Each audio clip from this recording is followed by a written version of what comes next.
हाँ स्टूडेंट्स, आज हम NMMS एग्ज़ाम 2018 का जो पेपर हुआ है उसका सेकंड पार्ट, जिसमें स्पेशली जीके के क्वेश्चन दे रखे हैं, कुछ मैथमेटिक्स के क्वेश्चन दे रखे हैं, तो वो क्वेश्चन मैं आप लोगों के सामने लेके आने की कोशिश की है मैंने। देखिए, बहुत ही शानदार क्वेश्चंस आपके इस पेपर में शामिल कर रखे हैं और स्पेशली ऐसे क्वेश्चंस हैं जो हर कंपटीशन में बार बार पूछे जाते हैं।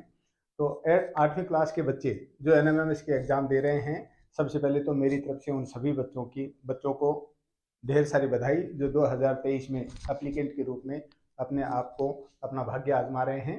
शानदार पेपर हैं, बहुत गौर से देखना है।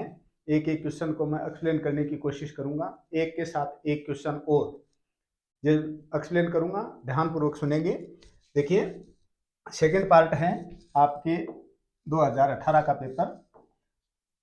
पहला क्वेश्चन ध्यान से देखिए, यथासंभव आपको पढ़ने में आ गया होगा, मैंने पूरा जूम कर दिया इसको।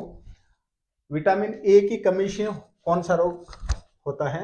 विटामिन ए की कमी से होने वाला रोग का नाम बताना आप लोगों को। तो विटामिन ए की कमी से रतौंधी रोग होता है। कौन सा? रतौंधी। रिकेट्स रोग विटामिन डी की कमी से होता है। विटामिन डी की कमी से होने वाला रोग है रिकेट्स। उसके अलावा क्योस्कर, ये प्रोटीन की कमी से होने वाला रोग है गलगन, ये किसी हार्मोन की गड़बड़ का कारण है। आगे है क्वेश्चन नंबर 2। अमीबा किस अंग की सहायता से भोजन निगलता है? अमीबा किस अंग की सहायता से अपना भोजन निगलता है? तो इसमें है सुडोपेडिया, पादाप। इसका सही आंसर है। आपके 8वीं क्लास की साइंस से जुड़ा हुआ क्वेश्चन है। हालांकि मैं आर्ट्स का स्टूडेंट हूं और मुझे साइंस के विषय में ज्यादा नॉलेज नहीं है, फिर भी मैं बता रहा हूं। संभागी मिश्रण का उदाहरण बताना है। संभागी मिश्रण ऐसा मिश्रण जिसमें दोनों कंटेंट जो है वो एक दूसरे से मिक्सअप हो जाते हैं और पता नहीं चलता उनका, एक दूसरे दिखाई नहीं देता। हाँ देखिए, शक्कर व दूध का मिश्रण बिल्कुल यही है। अगर हम दूध के साथ शक्कर का मिश्रण करेंगे तो एक दूसरे में पूर्णतः मिक्सअप हो जाएगी। रेत व लोहे का मिश्रण नहीं है, मिट्टी व पानी का मिश्रण भी नहीं है, तेल व पानी का मिश्रण भी नहीं है। ये मिश्रण संभागी मिश्रण नहीं माने जाते हैं। संभागी मिश्रण है शक्कर व दूध का मिश्रण। मैग्नीशियम प्लस ऑक्सीजन, यह आपके साइंस से जुड़ा हुआ क्वेश्चन है, मैं इसको ड्रॉप कर रहा हूं। आगे छठा क्वेश्चन तक देखिए। छठा क्वेश्चन है जो मेरे स्टैंडर्ड का है, मैं आपको एक्सप्लेन करके बता सकता हूं। इंसुलिन हार्मोन की कमी से कौन सा रोग होता है? इंसुलिन हार्मोन की कमी से होने वाला रोग मधुमेह, डायबिटीज। इंसुलिन की कमी से होने वाला रोग है डायबिटीज, मधुमेह। इसके अलावा विटामिन सी की कमी से होने वाला रोग है सक्कर-बी। विटामिन बी की कमी से होने वाला रोग है बेरी। और गलगंड जो कि हार्मोन्स की गड़बड़ का परिणाम होता है। मधुमेह रोग जो है वो इंसुलिन की कमी से होने वाला रोग है। नेक्स्ट पेज देखिए, शानदार क्वेश्चन दे रखे हैं इसमें।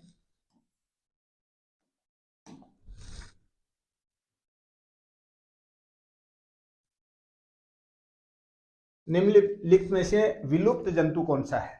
ऐसा प्राणी, ऐसा जंतु जो वर्तमान में पृथ्वी से गायब हो गया है, धरती से गायब हो गया है, विलुप्त हो गया है। एक्सटिंक्ट एनिमल इज, तारा मछली आज भी है, समुद्री घोड़ा आज भी है। डायनासोर, डायनासोर का अस्तित्व खत्म हो गया है, इसलिए हमारा आंसर है सी। नेक्स्ट क्वेश्चन है, राजस्थान का राज्य पक्षी कौन सा हो सकता है? मोर राष्ट्रीय पक्षी है। गोडाउन हमारा राज्य पक्षी है गोडाउन, जो जैसलमेर में स्पेशली पाया जाता है। तोता सामान्य है, कबूतर सामान्य जीव हैं। तो राष्ट्रीय पक्षी की बात की जाए तो मोर और राज्य पक्षी की बात की जाए तो गोडाउन। ध्यान रखना है, जलीय जीवों में श्वसन होता है। अधिकतर जितने भी जीव हैं वो जीव फेफड़ों से अपनी श्वसन क्रिया करते हैं, लेकिन जलीय जीव जो हैं उनमें स्पेशली एक जो गलफड़े होते हैं, गिल्स जो होते हैं, उन गिल्स की सहायता से और जलीय जीव अपनी श्वसन क्रिया करते हैं। तो इसमें गलफड़े। मानव मस्तिष्क को सुरक्षा प्रदान करता है। हमारे मस्तिष्क के बाहर एक हड्डी का एक मजबूत आवरण होता है जिसको हम अपनी भाषा में खोपड़ी बोलते हैं।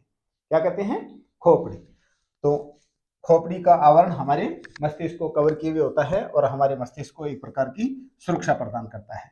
अगला क्वेश्चन है, दाब का मानक क्या है? दाब का मानक क्या हो सकता है? यूनिट मीटर स्क्वायर, प्रति meter square, unit meter square. आगे है सीपीयू का भाग क्या है? सीपीयू जो कंप्यूटर में एक स्पेशली सॉफ्टवेयर का काम करता है और कंप्यूटर का सबसे मेन पार्ट होता है। उसमें क्या क्या है? मेमोरी होती है, बिल्कुल। माउस दूसरा इंस्ट्रूमेंट है जिस हम किसी चीज को इंडिकेट करते हैं। कीबोर्ड है, स्कैनर है, नहीं, ये सभी नहीं है। मेमोरी जो है वो सीपीयू का मुख्य पार्ट है, जिसमें हम किसी भी डाटा को सेव करते हैं, सीपीयू का। आगे है चाल का सूत्र है, क्योंकि आप लोग जानते होंगे इस बात को कि स्पीड का जो फॉर्मूला है, चाल का जो सूत्र है क्या है? चाल इक्वल्स टू दूरी बटा समय, ये चाल का सूत्र है। Speed equals to distance by time. चाल का सूत्र पूछा इसने, तो चाल का सूत्र है तय की गई दूरी और उसमें तय की जाने वाली दूरी में लिया गया समय भाग के रूप में। दूरी तय करने में लगा कुल समय, स्पीड इक्वल्स टू। दंत विशेषज्ञ मरीजों के दांतों को देखने के लिए कौन से दर्पण का उपयोग करते हैं? उत्तल लेंस, अवतल लेंस, समतल दर्पण, कौन सा दर्पण काम में लेते हैं? तो इसमें अवतल दर्पण को वो काम में लेते हैं, ताकि नजदीक की चीज को बड़ा करके देख सके। अवतल दर्पण, दंत विशेषज्ञ डेंटिस्ट जो होते हैं वो दांत को देखने के लिए, अंदर तक देखने के लिए अवतल दर्पण का उपयोग करते हैं। निम्नलिखित पदार्थों में से किसका उपयोग थर्मामीटर में किया जाता है, जिससे हम अपने शरीर का ताप मापते हैं? क्या है? पारा, मरकरी। थर्मामीटर में किया जाने वाला पदार्थ, उपयोग में लिया जाने वाला पदार्थ है पारा। आगे है सिरोही जिले में स्थित वन्य अभयारण्य। सिरोही जिले में स्थित वन्य अभयारण्य कौन सा है? देखिए, हाँ, गजनेर वन्य जीव अभयारण्य बीकानेर में है। अगर याद रह सके तो आप लोग याद रखें, गजनेर वन्य जीव अभयारण्य, डिस्ट्रिक्ट बीकानेर। सीता माता अभयारण्य उदयपुर। उसके बाद है माउंट आबू अभयारण्य, ये सिरोही में है। और नेक्स्ट क्या दिया है? रामगढ़ विषधारी बूंदी में। ये 4 अभयारण्य दे रखे हैं। चारों अभयारण्य में से आपसे जो पूछा गया है वो है सिरोही जिले का। तो सिरोही जिले में कौन सा अभयारण्य पाया जाता है? माउंट आबू अभयारण्य। क्लियर? आगे है ऋतुओं के आधार पर फसलें कितने प्रकार की होती हैं? ऋतुओं के आधार पर फसलें 3 प्रकार की होती हैं, खरीफ, रबी और जायद की फसलें। 3 प्रकार की फसलें हैं जो ऋतुओं के आधार पर बोई जाती हैं, एक गर्मियों में, एक सर्दियों में, और एक तो बरसात के दिनों में, एक सर्दियों के दिनों में, और एक गर्मियों के दिनों में, बरसात से पहले और सर्दियों के बाद में जायद फसल बोलते हैं उसमें, जिसे स्पेशली सब्जियां बोई जाती हैं। नेक्स्ट पेज देखिए। क्यों? बढ़िया क्वेश्चन नहीं है? शानदार क्वेश्चन है, ध्यान से देखें। आपकी दोनों एग्जाम्स की तैयारी हो रही है, यहाँ आप बोर्ड की तैयारी भी कर रहे हो, प्लस इन फ्यूचर जब भी आप कंपटीशन की तैयारी करेंगे, कंपटीशन देंगे कोई आफ्टर 12th पास, तो आपके लिए ये क्वेश्चन इतने शानदार, इतने बढ़िया तरीके से आप काम आएंगे कि हम क्या सोने की शुद्धता मापने की इकाई क्या है? सोने को हम कैरेट से नापते हैं, 22 कैरेट सोना, 24 कैरेट सोना, 20 कैरेट सोना। तो सोने की शुद्धता मापने की इकाई का नाम है कैरेट। क्या बोलते हैं उसको? कैरेट। अगला क्वेश्चन है, नायलॉन बनता है। I don't know about nylon because I am student of arts faculty and teacher of only English and mathematics. ये किस प्रकार की अभिक्रिया है? ये देखिए, किसी साइंस के टीचर से कंसल्ट करेंगे हम, उसके बाद बताएंगे। ग्लोबल वार्मिंग, शानदार क्वेश्चन है। ग्लोबल वार्मिंग उष्ण है। वार्मिंग क्या है? तापमान का बढ़ना। ग्लोबल वार्मिंग मतलब पूरी पृथ्वी पर गर्मी का फैलना या तापमान का बढ़ना ग्लोबल वार्मिंग कहलाता है।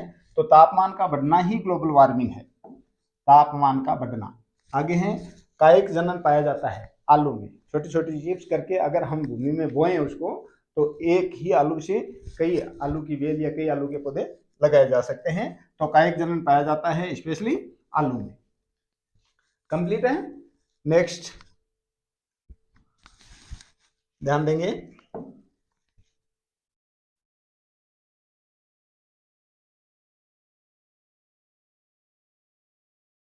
मानव रुधिर का लाल रंग किस कारण से होता है? हीमोग्लोबिन के कारण से। किस कारण से? हीमोग्लोबिन के कारण से। मानव रुधिर का लाल रंग होता है हीमोग्लोबिन के कारण। हीमोग्लोबिन यहाँ दिया है ऑप्शन नंबर 2 में। किस कारण से होता है? हीमोग्लोबिन के कारण से। वैसे हमारे ब्लड में कई जैसे आरबीसी, डब्ल्यूबीसी कई चीजें होती हैं, लेकिन स्पेशली लाल रंग जो होता है वो हीमोग्लोबिन के कारण से ही होता है। कृमि के उपचार हेतु प्रयुक्त टेबलेट कौन सी है? छोटे छोटे बच्चों को हम स्कूलों में जो टेबलेट देते हैं एल्बेंडाजोल की, पेट में अगर किसी बच्चे के कोई कीड़ा पनपता है, कीड़ा पड़ जाता है पेट में, तो एल्बेंडाजोल की टेबलेट उसको दी जाती है। तो एल्बेंडाजोल यहाँ पर किसी ऑप्शन किस में है? 1 नंबर ऑप्शन जो है वो पेट के कृमि को, कीड़े को मारने को काम में लिया जाता है। कार्य का मानक जूल होता है। कार्य का मानक क्या है? जूल। जूल। आगे हैं, सुनने योग्य श्रव्य ध्वनि कितनी है? 20 हर्ट्ज से 20,000 हर्ट्ज तक एक मनुष्य अपने कानों से ध्वनि को सुन सकता है। तो हमारा ऑप्शन 3 नंबर जो है वो सही होगा। 20 हर्ट्ज से 20,000 हर्ट्ज तक एक मनुष्य किसी भी ध्वनि को सुन सकता है। नेक्स्ट क्वेश्चन है, नींबू का रस होता है किस तरीके का होता है? देखिए, कंडक्टर होता है या इंसुलेटर होता है या सेमी कंडक्टर होता है या मैग्नेटिक होता है? तो नींबू का रस जो होता है उसमें अम्ल ज्यादा होता है, और अम्ल जो है वो किसी भी पदार्थ के लिए सुचालक का कार्य करता है। तो यहाँ कंडक्टर है, नींबू क्या है? सुचालक है। पृथ्वी के लिए प्लाइन वेग है 11.2 किलोमीटर प्रति सेकंड। पृथ्वी का प्लाइन वेग कितना है? 11.2 किलोमीटर प्रति सेकंड। जब हम चलो अगला क्वेश्चन देखिए, 2 नंबर ऑप्शन सही है। इसमें याद रखने वाली चीजें हैं, रटने वाली चीजें हैं, हर कंपटीशन में आने वाले क्वेश्चन हैं ये। पृथ्वी का प्लाइन वेग 11.2 किलोमीटर पर सेकंड। आगे हैं, हाँ देखिए, करें शुरू अगला क्वेश्चन। हाँ देखिए, भारत में रेडियो प्रसारण की शुरुआत कौन से सन में हुई थी? 1927 में। 1927 में पहली बार रेडियो का प्रसारण हुआ था भारत में। 1927 कहाँ है इसका ऑप्शन? 2 नंबर, 1927 में। मानव नेत्र का भाग नहीं है। मानव नेत्र में क्या क्या होता है? कॉर्निया है, रेटिना है, पुतली है, लेकिन ये ड्यूनम, ये हमारे नेत्र का पार्ट नहीं है, ड्यूडिनम। कीप के आकार के बादल होते हैं। कीप के आकार के मतलब एक प्रकार से जो कोण होता है अपने मैथमेटिक्स में शंकु के आकार का, इस तरीके का, तो उसमें जो ये टोर्नेडो वाले जो बादल होते हैं, तूफान जो होते हैं, उनमें कीप के आकार के बादल होते हैं उसमें। आगे देखिए,